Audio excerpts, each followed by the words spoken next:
मंच पर उपस्थित हम सबके आदरणीय मेरे सीनियर छात्र जीवन से जिनसे मेरा परिचय रहा, बहुत कुछ सीखने को मौका मिला, ऐसे श्री रामबहादुर राय जी, लक्ष्मी जी,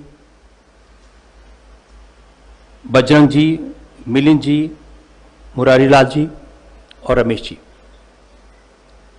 और इस सभागार में उपस्थित देश और समाज की सेवा में लगे देवियों और सज्जनों,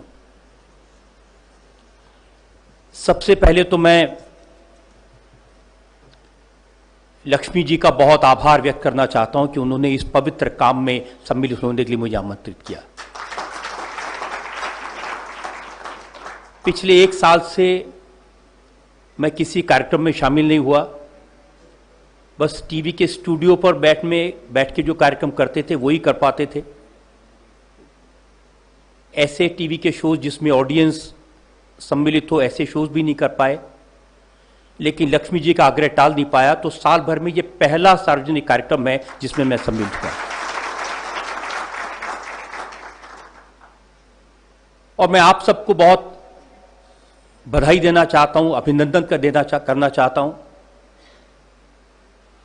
कोरोना के इस काल में जब पूरे देश में एक निराशा का वातावरण था, विश्वास की कमी थी,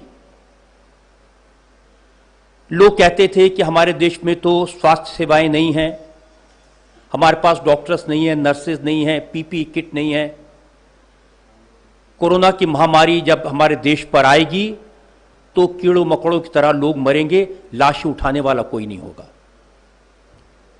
बहुत से लोगों ने बार बार ये बातें मुझे कही थी,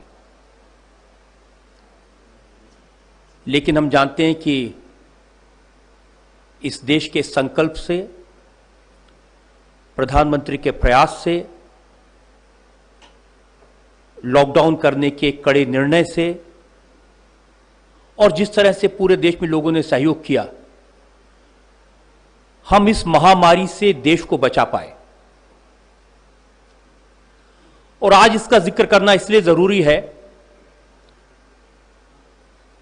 क्योंकि आप लोगों ने गांव-गांव में जाकर वनवासी क्षेत्रों में लोगों को कोरोना से लड़ने के लिए जागृत किया। इसके लिए आप बहुत बहुत बधाई के पात्र हैं। मुझे पता चला कि 3 लाख गांवों में वनवासियों के बीच, गरीब लोगों के बीच, जिनको समझाना मुश्किल काम होता है, उनके बीच जाकर आपने जागृति की, लोगों को समझाया, इस महामारी से लड़ने का रास्ता बताया। आप लोगों ने करीब 8 लाख मास्क तैयार किए, मुफ्त में लोगों को दिए, सैनिटाइजर दिए और लोगों को आयुर्वेद का काढ़ा भी पिलाया। आपका बहुत बहुत अभिनंदन। मुझे लगता है कि ये जो लड़ाई है इस महामारी की, ये आप जैसे लोगों के सहयोग के बिना पूरी नहीं हो सकती थी। एकल अभियान के लोग जो गांव-गांव में काम करते हैं, वनवासी क्षेत्रों में काम करते हैं, ऐसी जगह जहां पर सरकार नहीं पहुंच पाती, ऐसी जगह जहां पर पत्रकार नहीं पहुंच पाता, आप लोग पहुंचे हैं। आपकी जितनी तारीफ की जाए वो कम है। हम अपने देश में हमेशा ये वातावरण देखते हैं कि हम तो कुछ कर ही नहीं सकते, यहां तो कुछ हो ही नहीं सकता, गरीबी तो दूर हो ही नहीं सकती, ये तो गांव के लोग अनपढ़ हैं, नकारा हैं, इनको कौन समझाए, इनको कुछ हो ही नहीं सकता। ये एक निराशा का वातावरण हमेशा मैं देखता हूं। ऐसे लोगों के सामने मैं आपका एक उदाहरण पेश करता हूं और लोगों से कहता हूं कि एकल अभियान की तरफ देखिए। इतनी बड़ी चुनौती आपने अपने हाथ में ली है और ये कोई ऐसा काम नहीं कि एक बार कर दिया तो खत्म हो गया, ये तो निरंतर आपका प्रयास है। 1 लाख जो शिक्षक इस अभियान में जुड़े हैं वो वाकई में अभिनंदन के पात्र हैं, क्योंकि शहर के स्कूलों में अपने घरों में रहकर सुविधाओं से छात्रों को पढ़ाना मुश्किल काम है, लेकिन आप तो दूर दराज के गांवों में, वनवासियों के बीच, जहां पर सुविधाएं नहीं है, जहां पर आराम नहीं है, वहां संघर्ष के वातावरण में लोगों को जागृत करने का काम करते हैं, पढ़ाने का काम करते हैं। ये बहुत बड़ा पुण्य का काम है। 3 लाख कार्यकर्ता जो इस अभियान से जुड़े हैं, मैं उनको भी बहुत बहुत बधाई देना चाहता हूं। मुश्किल काम है। 28 लाख स्टूडेंट्स हैं जिनके जीवन को सजाने संवारने का काम आपने हाथ में लिया है। ये फिगर बहुत बड़ी है, ये नंबर बहुत बड़ा है, और इस देश के लिए ऐसी मुश्किल हालात में काम करना ये कोई छोटी बात नहीं है। और कम समय में इस चुनौती को आपने अपने हाथ में लिया। सबसे अच्छी बात कि सिर्फ किताबें नहीं पढ़ाते, सिर्फ अक्षर ज्ञान नहीं देते, सिर्फ ये नहीं बताते कि किताब में क्या लिखा है।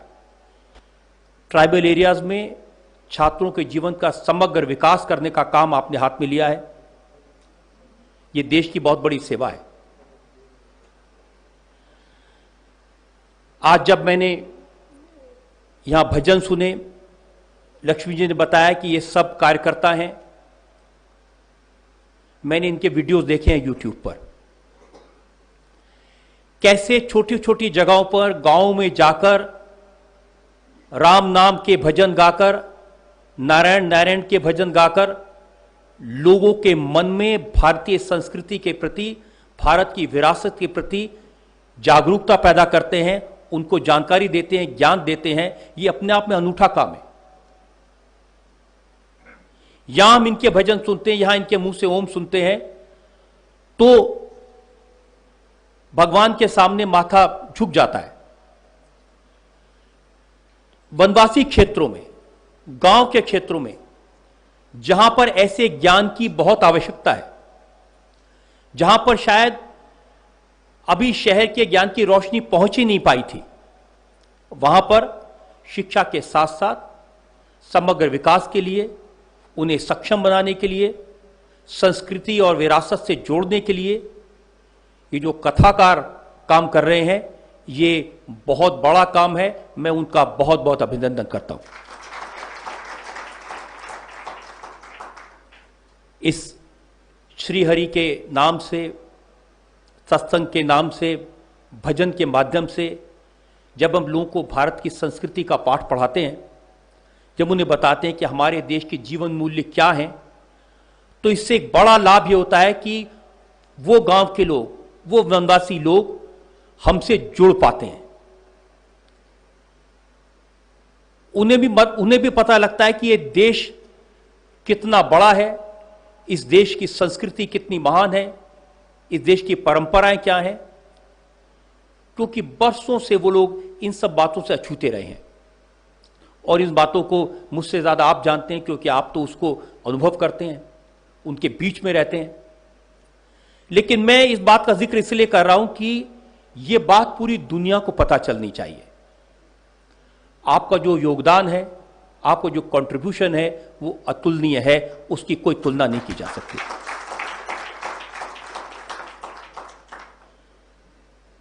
मैं अंत में 4 पंक्तियां कह के अपनी बात समाप्त करूंगा। मैं सोचता हूं ये आपकी तरफ से पूरे समाज को समर्पित हैं ये पंक्तियां किसी कवि की। मैं दिया हूं, मेरी दुश्मनी अंधेरों से है, हवाएं तो खामखा मेरे खिलाफ हैं।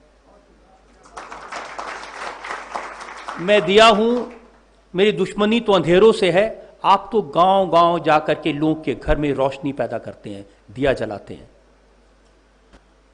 तो मेरी दुश्मनी अंधेरों से है, हवाएं तो खामखा मेरे खिलाफ हैं। हवाओं से कह दो खुद को आजमा के दिखाएं, हवाओं से कह दो खुद को आजमा के दिखाएं, दिए बहुत बुझाए हैं, एक दिया जला के दिखाएं।